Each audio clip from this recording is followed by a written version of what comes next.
مغالطے میں یا ڈیلوژنل ہوتے تھے کہ جی چائنا پیچھے ہے، اس کی ٹیکنالوجی اچھی نہیں ہے، وہ کچھ کر نہیں سکتا، امریکہ کے ساتھ کمپیٹ نہیں کر سکتا. تو آئی mean it's a shock after شاک ان کو پڑ رہا ہے. ایک جیسے chat G P T A آئی انہوں نے اسٹارٹ کی تھی، بڑی ایروگینٹلی انہوں نے کہا تھا جی کوئی بھی اس کو کمپیٹ نہیں کر سکتا. چائنا نے جب ڈیپ سیک اناؤنس کیا تو رائٹ اوے سب کو پتہ چل گیا کہ یار یہ تو بالکل ہمارے ساتھ کھڑے ہیں. اور اب تو لٹرلی ان کے جو سائنٹسٹ ہیں، ان کے جو کہتے ہیں نا کہ جو انٹلیکچوئلز ہیں، وہ لوگ بھی اب کہنا شروع ہو گئے کہ بھائی اب یہ بات نہیں رہے گی کہ وہ ہم سے پیچھے رہ گئے، بلکہ وہ یہ کہہ رہے ہیں کہ لٹرلی وہ ہم سے اگر زیادہ آگے نہیں ہے تو ہم سے پیچھے بھی نہیں ہے. They are at par level. اور وہ بھی مطلب وہ کہتے ہیں نا کہ تھوڑا بہت اپنا بائسنس شو کرتے ہیں، اس وجہ سے وہ کہہ رہے ہیں، ورنہ ٹیکنیکلی دیکھا جائے تو چائنیز اس وقت کافی آگے نکل چکے ہیں. چوتھی جو خبر ہے وہ بہت وہ بھی امپورٹنٹ ہے اس سینس میں کہ وہ کینیڈا سے ہے، اور انہوں نے کل سیلیبریٹ کیا اپنا نومبر 30 day for national truth and reconciliation. یہ بہت امپورٹنٹ ہے. میرے خیال میں پاکستان میں لوگوں کو اس چیز کے بارے میں بالکل نہیں پتہ ہوگا. جب یہاں پہ یہ برٹش آئے تھے اور انہوں نے جو یہاں کے نیٹو امریکن سے ان سے انہوں نے زمینیں لینا شروع کی تھی، تو یہاں پہ انہوں نے ٹیکنیکلی جینوسائیڈ کمٹ کیا تھا. اس میں یہ تھا کہ یہ نیٹیوز جو لوگ تھے ان کے گھروں میں جاتے تھے، ان کے بچے اٹھا لیتے تھے، اور ان کو مطلب آئیڈیا ان کا یہ تھا کہ جی ان کو تمیز نہیں ہے، ان کو پڑھے لکھنے کا طریقہ نہیں ہے اپنے بچے بڑے کرنے کا، تو ہم ان بچوں کو اٹھا کے اور ہم ان بچوں کو خود پڑھائیں گے اور ہم ان کو اچھا انسان بنائیں گے. اس چکر میں وہ بچوں کو کیا کرتے تھے، کسی کو لنڈن بھیج دیتے تھے، کسی کو دوسرے ملک میں، مطلب ماں باپ کو پتہ ہی نہیں آتا. تو ان کے بچے بس کہتے ہیں گاڑی آتی تھی کالی، اس میں وہ بٹھا کے، جس طرح پاکستان میں کالے ڈالے اس طرح کالی گورنمنٹس کی گاڑیاں آتی تھیں، اور چرچ والے لوگ اس میں انوالو ہوتے تھے، کیتھولک چرچ اس میں انوالو ہوتا تو لے کے ان کے بچوں کو چلے جاتے تھے. اور جس طرح کی کنڈیشنز میں ان کو رکھتے تھے، انہوں نے اس کے لیے انہوں نے پھر ایک اسپیسیفک اسکولز بنائے تھے جن کو کہتے تھے ریزیڈینشیل اسکولنگ سسٹم. تو اس میں ان بچوں کو پڑھاتے. تو ریسنٹلی تو نہیں، میرے خیال میں 2-3 سال پہلے کہ 4 سال پہلے ایک خبر ملی جس میں تقریباً 300 بچوں کی ریمینس ملے تھے. تو وہ بہت بڑا ایشو بن گیا تھا. مطلب پتہ تو سب کو تھا کہ یہ چیزیں ہو رہی ہیں، لیکن جب وہ بچوں کی ریمینس ملنی شروع ہوئی اور اس کے علاوہ ملٹیپل جگہوں پہ اور جگہوں پہ بھی قبریں نکلنی آئی بچوں کی اس طرح، تو وہ ایک بہت بڑا ایشو بنا. تو اس کے لیے پھر گورنمنٹ کو اپالوجائز بھی کرنا پڑا. تو ابھی ہر سال یہ ہوتا ہے کہ انہوں نے اس کے لیے ایک ڈے اناؤنس کیا ہے، 30th ہوتا ہے، اس کو اورنج ڈے کہتے ہیں. ہر کوئی اورنج شرٹس پہنتا ہے. ہر کوئی سے مراد مطلب موسٹلی گورنمنٹ بھی اس کو کہتی ہے کہ انکریج کرتی ہے کہ آپ لوگ اورنج شرٹ پہنیں. اسکولوں میں پھر بچوں کے ساتھ وہ بات کرتے ہیں کہ یہ ہم نے غلطیاں کی ہیں، اس طریقے سے ہمارے جو فور فادرس تھے انہوں نے یہ حرکتیں کی ہیں، تو اور اس سے ان پہ اپالوجائز بھی ان لوگوں سے کر رہے ہوتے ہیں. ان کے لیے فنڈز بھی ڈکلیئر کیے ہوتے ہیں. ان کے لیے گورنمنٹ جابز میں ان کو اسپیسیفک کوٹا بھی دیا ہوتا ہے، کیونکہ وہ چاہتے ہیں کہ اب ان کو ہم سوسائٹی کے اندر دوبارہ لائیں، کیونکہ کافی زیادہ ریزرویشنز ہیں. ان کے بچے مطلب مر گئے. ابھی ان کے کئی لوگوں کو جو ہے نا، وہ جو بچے اس وقت بچے تھے، اب وہ 50-60 سال کی عمر کے پہنچ گئے ہیں یا 20-30. تو اب انہوں نے آ کے بولنا شروع کر دیا کس طرح ہمیں تو پتہ نہیں ہے کہ ہمارے پیرنٹس کون سے، ہم سے اس طرح انہوں نے چھین لیا ہے اور اس طرح کی حرکتیں. تو یہ بھی بہت زیادہ امپورٹنٹ ہے. تو اگر آپ لوگوں کو اس میں اور ریسرچ کرنی ہے تو میں آپ کو اس کا لنک بھی لگا دوں گا. تو آپ دیکھیں کہ دنیا میں کس کس طریقے کی حرکتیں ہوئی ہیں، لیکن دنیا نے ان چیزوں سے سبق سیکھا ہے اور مطلب آگے جانے کی وہ کوشش کر رہے ہیں. 100% آف کورس تو شیورٹی کسی چیز کی بھی نہیں ہو سکتی، بٹ ایٹ لیسٹ اسکولوں میں پڑھانا شروع کر دیا انہیں اس ٹائپ کی چیزیں کہ لوگوں کو اندازہ ہو یا ہمارے بچوں کو، آنے والی جنریشن کو پتہ ہو کہ کیا غلطیاں ہوئی ہیں اور ہم نے اس طرح کی حرکتوں کو نہیں دہرانا. اچھا، لاسٹ بٹ ناٹ لیسٹ، یہ جو امریکہ کا جو ابھی 20 پوائنٹ پروپوزل آیا ہے غزہ کی سیز فائر کا، رائٹ. دیکھیے to be honest with you, میں نے اس کو تو پڑھا نہیں ہے 20 پوائنٹس کو، لیکن میرے لیے اس کا ڈاؤٹ فل ہونا اس لیے کافی ہے کہ یہ امریکہ نے کنسٹرکٹ کیا. تو مجھے اس کو پڑھنے کی ضرورت نہیں ہے، صرف تھوڑا سا میں نے جو اوپر سے سرسری نظر سے پڑھا ہے تو وہ ہے. لیکن میں اس لیے 100% گارنٹی کے ساتھ کہہ سکتا ہوں کہ یہ پیلسٹینین کے فیور میں نہیں ہوگا. یہ امریکن نے بنایا ہے، تو ڈرافٹ جس طریقے سے انہوں نے اس کو کیا تو اس میں آف کورس وہ فل 100% کوشش کریں گے کہ وہ سپورٹ اسرائیل کی ہو، کیونکہ ریسنٹلی جو ملکوں نے اس کو ایکسیپٹ کرنا شروع کر دیا ہے پیلسٹینین ریاست کو، تو اس سے بھی ان کو کافی زیادہ دھچکا لگا ہے. کیونکہ اگر آپ دیکھیں، میں اس لیے 100% شیورٹی کے ساتھ یہ بات کر سکتا ہوں کہ ان کی نیت کبھی بھی یہ نہیں ہوگی کہ وہ پیلسٹینیوں کو اس معاملے میں فیور. دیکھیں ٹرمپ کا جو انر سرکل ہے یا اس کے جو سینیٹرز ہیں یا اس کے جو مشیر ہیں، اگر آپ ان کی اسٹیٹمنٹ دیکھیں، فار ایگزامپل لنڈزی گراہم ہے، ساؤتھ کیرولینا کا سینیٹر ہے، اس نے کہا جی یہ تو فضول قسم کی بات ہے، تو اس طرح کی کوئی تو چیز ہے ہی نہیں، دو ریاست، کوئی بارڈرز نہیں ہے، کچھ نہیں ہے، تو یہ آپ کیا فضول قسم کی باتیں کر رہے ہو، اس طرح کی چیزوں سے کچھ نہیں ہو سکتا۔ اس کے علاوہ ایک ان کی ہے اسٹیفینک نام کی کانگریس وومن ہے، جس کو انہوں نے نامینیٹ بھی کیا تھا ٹرمپ نے یو ایس کا ایمبیسیڈر اس کے یونائٹڈ نیشنز کے لیے، لیکن بعد میں اس نے ہٹا دیا، آگے پروسیڈ نہیں کیا۔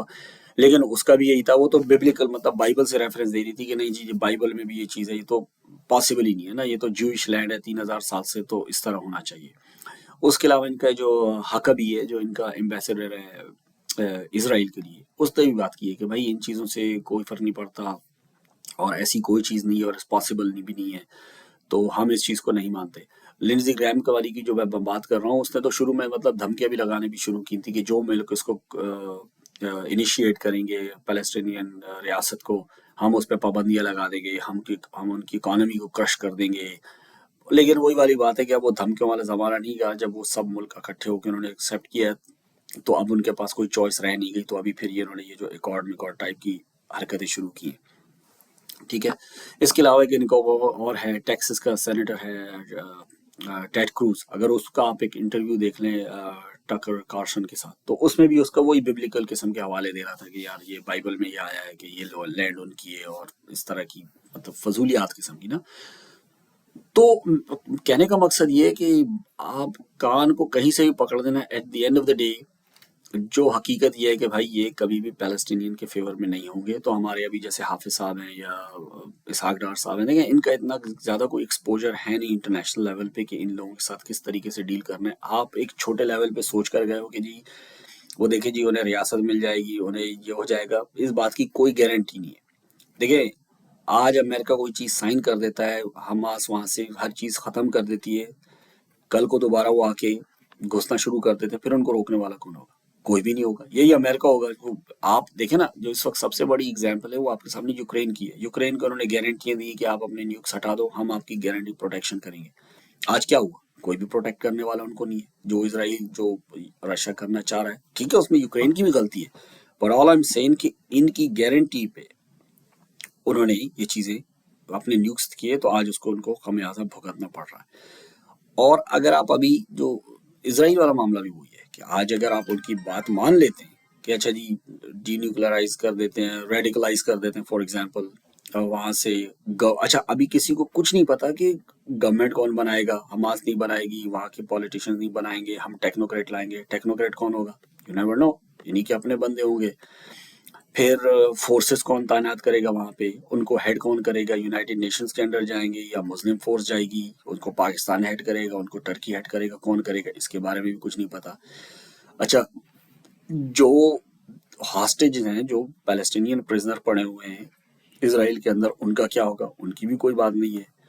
آئی ڈی ایف کتنے عرصے میں جائے گی، اس کا بھی کچھ نہیں پتا۔ سو مطلب it's very vague 20 point agenda. صرف وہ کہتے ہیں کہ اپنی جان بچانے کے لیے وہ اپنے آپ کو جتنی ان کی اگینسٹ کیمپین ہو چکی ہے اور جس طرح ان کی ریپوٹیشن ٹارنش ہوئی ہے، صرف اسی کو بچانے کے لیے کوشش کر رہے ہیں۔ اس کے علاوہ اس سے زیادہ کچھ بھی نہیں ہے۔ مجھے صرف یہ سمجھ نہیں آ رہی کہ آیا پاکستان کے مطلب یہ جو ہمارے ملٹری جنرلز ہیں، یا خیر اسحاق ڈار سے تو میں کچھ ایکسپیکٹ نہیں کر رہا، بٹ یہ باقی جو آپ کے مشیر ہوتے ہیں، مطلب ان لوگوں کو ذرا بھی اندازہ نہیں ہو رہا کہ what game they are trying to play with you guys۔ مطلب وہ یہ لٹرلی آپ کی بات میں 6 مہینے بعد آپ کی کوئی بات بھی نہیں سنے گا۔ میں اتنا بھی مجھے 100% شورٹی ہے کہ آج آپ ان کو ڈسارم کریں، آپ ان کو سب چیزیں چھوڑ دیں، لٹرلی آئی ڈی ایف کوئی نہ کوئی بہانہ بنا لیں گے، یار وہاں پہ تو یہ نہیں ہے، ابھی ہم فورسز کو آنے نہیں دے سکتے، ابھی یہاں پہ یہ ہے، ابھی یہاں پہ ریڈیکلائز لوگ پڑے ہوئے ہیں، یہاں پہ ہمیشہ کے یہاں پہ ان کا انٹیلیجنس نیٹ ورک ہے۔ مطلب وہ کوئی بھی چیز کر سکتے ہیں، اور یہی امریکہ جو آج ابھی آپ کو پروپوزل دے رہا ہے، یہی بولے گا ہاں جی اسرائیلی صحیح کر رہے ہیں، یا لیٹس سے یہ خود کوئی اٹیک کر دیتے ہیں پلان کر کے، اس کے بعد آپ کیا کریں گے؟ سو I think in per trust بالکل نہیں کرنا چاہیے، اور یہ جو ہم لوگوں کو انہوں نے تھوڑا سا بیوقوف بنایا ہوا ہے، جتنی جلدی ہمیں ہو سکے ہمیں اس سے نکلنا پڑے گا۔ اور اب آپ کو بات میرے خیال میں سمجھ آ بھی رہی ہوگی کہ why Trump was so close to Pakistan, کیوں ہر چیز میں Pakistan is a nice country, Shehbaz Sharif is a very smart guy, field marshal is a very smart guy. وہ اصل مقصد وہ کہتے ہیں نا کہ بلی تھیرے سے باہر آ گئی, وہ یہ ایشو تھا مین. اور اللہ نہ کرے آپ دیکھیے گا کہ ٹرمپ اب کس طریقے سے پاکستان کو رگڑتا ہے. اگر یہ معاملات اس کے حل نہیں ہوئے ان کے جس طریقے سے وہ سوچ کر گئے, ایک دن تو کیا 24 گھنٹے نہیں لگانے اس نے پاکستان کا وہی حال کرنا ہے جس طرح اس نے ان کا کیا ہے, انڈینز کا کیا ہے. انڈیا نے کتنے 10-15-20 سال لگا دیے نا امریکنائز کرنے کے لیے, اپنے آپ کو بہیو کرنے کے لیے امریکنس کی طرح. پر at the end of the day what happen, کچھ بھی نہیں. آپ آ کے وہ رو رہے ہیں کبھی نہیں جی وہ ہمارے ساتھ دھوکا ہو گیا, ہمارے ساتھ تو ہو گیا. تو ہم پاکستان میں بھی جو آپ کے جرنلسٹ یا وہ جو بہت زیادہ خوشی منا رہے ہیں کہ جی دیکھیں قائدانہ صلاحیتیں دیکھیں, آپ لیڈرشپ دیکھیں, 2 منٹ آپ کو نہیں لگیں گے اور اس بندے نے آپ کو ایک ہی بیان بازی کر کے اس نے آپ کو لٹرلی رگڑ کے رکھ دینا ہے. تو آئی تھنک آج کا ویل آف کے لیے اتنا زیادہ بہت ہے کیونکہ آلموسٹ 15 منٹس ہو گئے. تو اگر آپ کا کوئی اس بارے میں کوئی فیڈ بیک ہو یا اگر آپ اپنی کچھ اوپینین شیئر کرنا چاہتے ہیں تو پلیز کامنٹ سیکشن میں کر دیجیے گا. اور موونگ فارورڈ میں یہی کوشش کروں گا کہ کوئی انٹرسٹنگ نیوز یا اس طرح کی جو چیزیں ہوں جو کہ اراؤنڈ دا ورلڈ ہو رہی ہوں, تاکہ اگر آپ پاکستان میں ہیں اور کسی کے ساتھ ڈسکشن میں بیٹھتے ہیں تو ایٹ لیسٹ آپ کے پاس نالج ہو وتھ فیکٹس کے ساتھ. اس لیے میں ہر چیز جو بھی بات ڈسکس کروں گا وہ ڈسکرپشن میں اس کے لنکس لگا دوں گا, تو اگر آپ خود ریڈ کرنا چاہیں تو آپ خود بھی ریڈ کر سکتے ہیں. اوکے جی, تھینک یو ویری مچ, اللہ حافظ.